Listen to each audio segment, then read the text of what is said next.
Okay, Wednesday War College version most powerful with our special guest today, Doug Barry. We're talking about mind, body, and soul, the importance of getting your mind right, because we all at times have our dirt in the warden's hole, if you remember from Cool Hand Luke, and we got to get the dirt out of the warden's hole, right? So sometimes you got to get our mind right, which means we got to set things straight. Come, let us reason together, says Isaiah.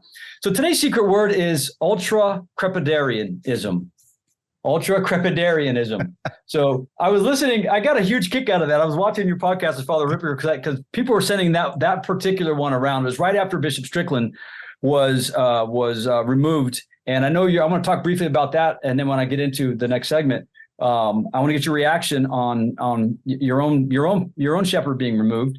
But I think Father in his of course most eloquent way says what we would say in the vernacular, a know-it-all, blowhard. The word literally means, and you know what? I had to look it up. I have a PhD, but I can't keep up with Father Ripper. So I'm like, wow. Yeah, I mean, he's like a fastball. I mean, you talk about, I was a pretty good baseball hitter, but then you get a guy that can throw 102, 103 consistently, plus a curveball that'll drop 3 feet, Well, I got to say, it was funny when we were in the show and I asked him the question about, we'll describe what ultracrepidarianism means, but I asked him a question. He goes, "Oh yeah, that's crepidarianism." Oh, okay. Let me try to spell that if I can. Yeah. So he just throws it out, then he breaks it down. And I think it's significant because it goes back into, we would say in the military, stay in your lane. Here's what it means: expressing opinions on matters outside of the scope of one's knowledge or expertise, right? So I thought that's a funky word. And to me, I'm a linguist, so I really like the root meanings of words, but I'd never heard of that. So I looked it up. A crapax is creaking, but it's cognate with the word for it's also a she-goat.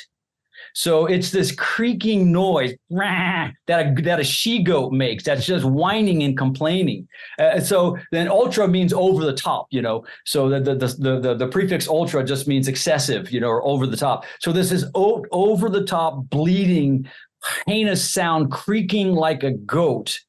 And that's what it sounds like when you weigh into matters that you have no areas of either expertise or knowledge of. Right. So, and I think we're seeing that at this particular time, and even particularly in the political circles, but even among Catholic commentators and Catholic news.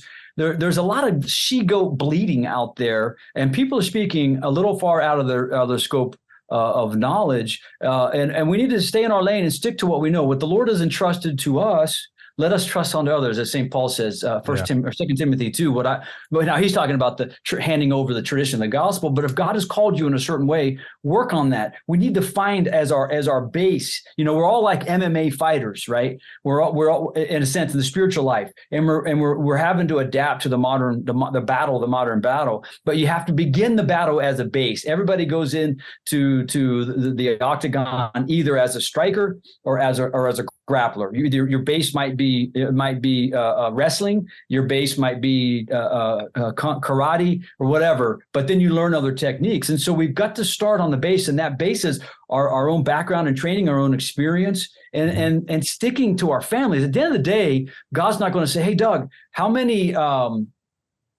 followers did you have? Tell me about that." I mean, at one time, I think you had 100,000 email people on your list and followers, Doug. Well done. Or Dan, show me that PhD. Show me how you passed your PhD and tell me the books that you've written. He's not going to say that. He's going to say, "Hey, Doug, come on, line them up. Let's see your wife and your kids. Did you serve me? Did you grow in holiness? Did you pass on the faith?" Yeah. And he's going to say the same thing to all of us. From our vocation, we battle. Our formational entry into the spiritual combat is our vocation. Mm-hmm. And then from there, as the Lord has handed over to us, I see this particularly in academia. You see somebody has a PhD in, say, history or catechetics, and all of a sudden they think that they're an expert in moral theology or some other field that's not their field, or scripture, Well, so, and if I can jump in on this, I think at that point, I've been doing this work for 34 years where I've been out publicly traveling, speaking.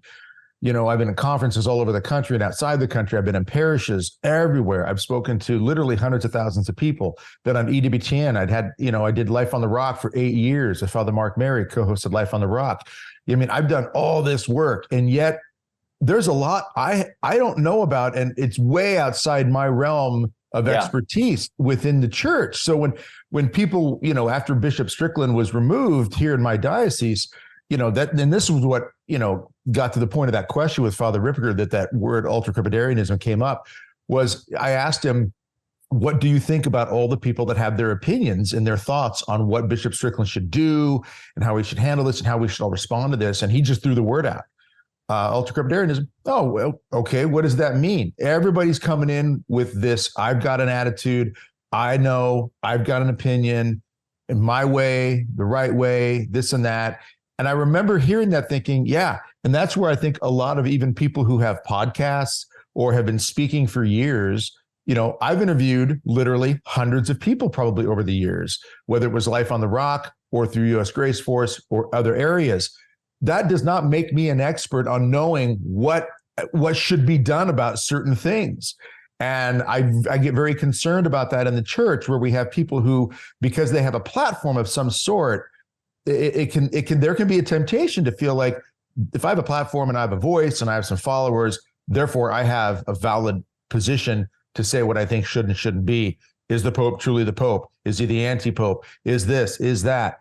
Should Bishop Strickland fight back? Should we protest? Should we sign petitions? Should we this? Should we that?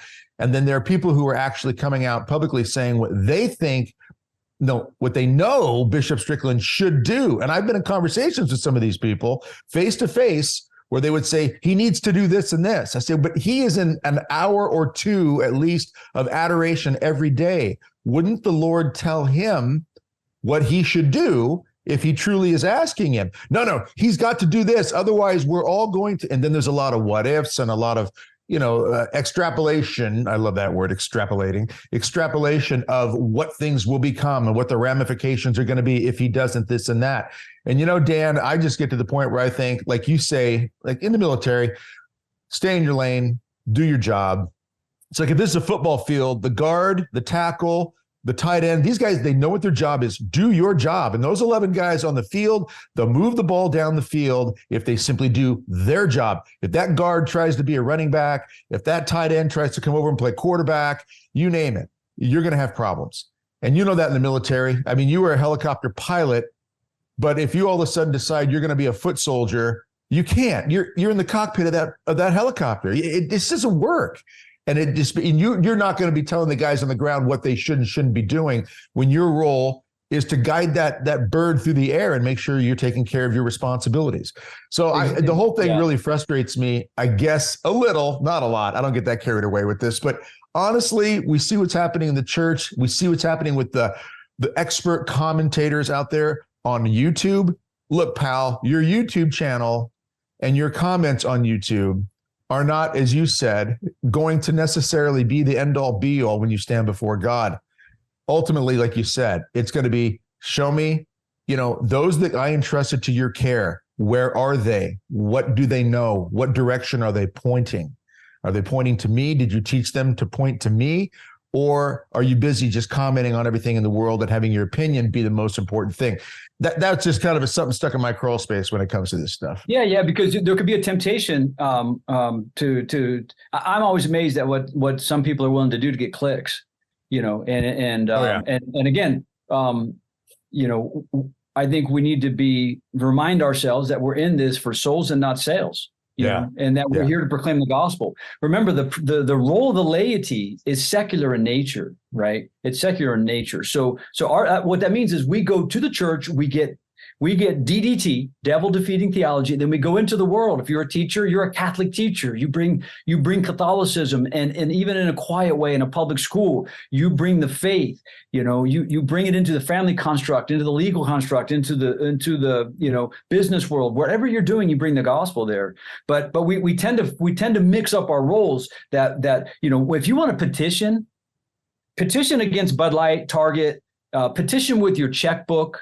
against these organizations. Even petition with your checkbook when you're on certain Sundays, like in my personal observation, my personal opinion and experience. There's a lot of stuff in the Catholic Campaign for Human Development. It's kind of suspicious. Some of the things they donate to, fine. I don't have to give to them. I'll give them. We're called to give money. Part of what we're called to is to support the actions of the church. So we need to do that. We don't have to do it. We can find other organizations that are church organizations that will support it. But petitioning your local bishop isn't going to do it. You want to petition the local bishop?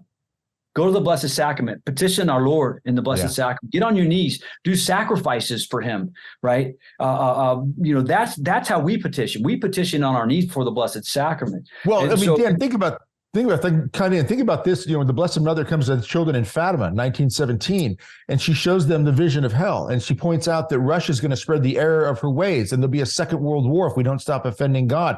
She lays all this out, very, very grave problems that are on the horizon if we don't change. And what is the answer? She says, prayer and sacrifice. Pray the rosary every day. Sacrifice. Mortification, these types of things. And they don't have to be, self-flagellation where you're whipping yourself. Let's just make sure let's control what we're eating. Okay. Let's control what we're putting in our mouth when it comes to the food, because we're a people of excess to a large degree. We start mastering those passions. That speaks to heaven. And that's the most powerful way. So sign your petition. Okay. If it does any good, I don't know that anybody in Rome is going to listen to what I sign. Okay. But if I'm before the Blessed Sacrament and I'm on my knees and I'm stopping by the chapel, like I do this throughout the week, if I'm out running errands somewhere, I'll go out of my way. If I can't get the daily mass or something, I will at least swing over there by the church and drop in for at least 10 minutes of adoration. If we all redouble those efforts of prayer and sacrifice and going out of our way to get before Jesus in the Blessed Sacrament, or take 15, 20 minutes to sit still with your mother, your father, your husband, your wife, and pray a rosary every day, do those things. Let's make sure we're petitioning, like you said, heaven through the Blessed Mother. I don't know if it's Father Rippiger or somebody recently on the Grace Wars podcast said that one sigh, just a sigh of the Blessed Mother is worth more than all of the saints in heaven combined. Why would we not go to her then for these issues with passion and with zeal? Yeah, she's the one that can turn the tide. Take our petitions, all of our hurt, and we sigh to her.